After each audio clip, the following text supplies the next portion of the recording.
So here's a simple example.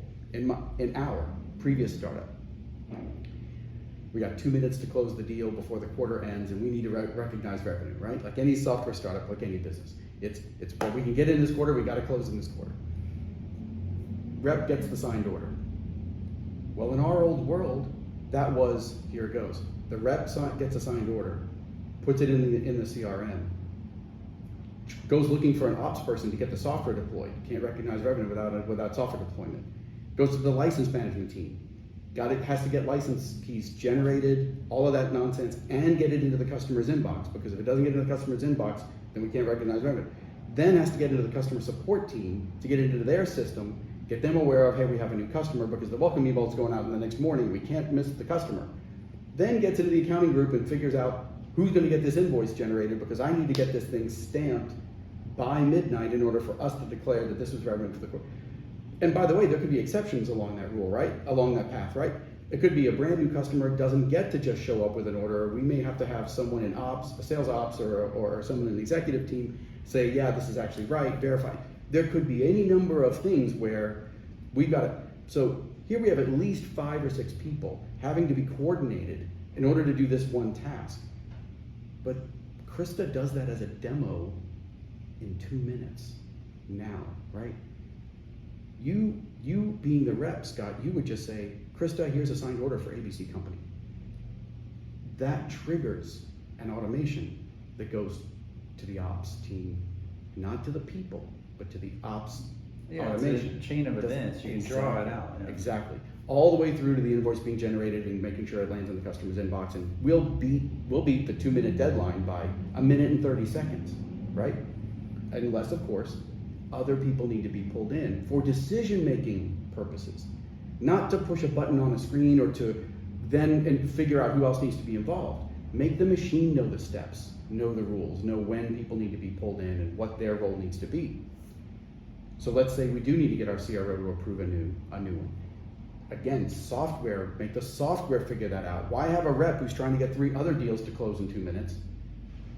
Have her be responsible for trying to find our CRO and get this thing approved. Instead, the software should be the one sending the email and the text, making the phone call, doing the whatever it takes, escalating to somebody else, even to me, right? Escalate to me if we're 30 seconds away from close. Whatever that takes. That intelligent automation is eliminating even the notion that we have someone in license key management. Right? Even the notion that we have someone who's manning a desk waiting for people to ask for deployments to be done. We're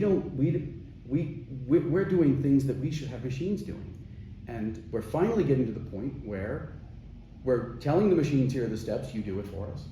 And we're even telling the machines, I'm gonna show you, you watch what I do, you watch how I decide to make these decisions, and then you can decide it for me, right? That gets back to, again, the Tesla analogy of how Tesla engineers trained on existing traffic lights.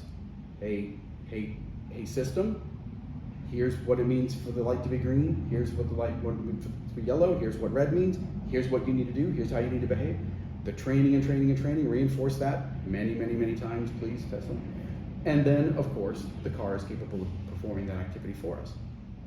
That's where digital transformation occurs. That's where you actually leverage. And by the way, I would argue that's the C-level and boardroom conversation that really needs to be had, is how can we leverage intelligent automation to go from a tactical, we're getting better in certain areas by automating some existing things to make it not as hard. Totally cool, right?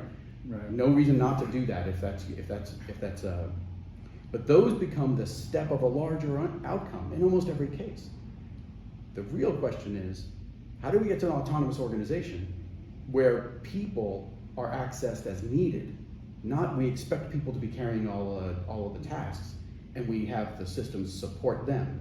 We want the system to run itself, and when it needs help, it asks people.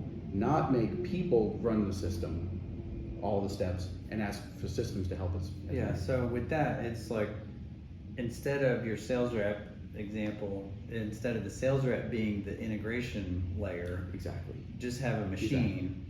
And I mean, that makes sense, because right now, you know, you see a lot of automation projects, and they're automating the sales rep integration layer, and like, no, that's totally unnecessary. Yeah.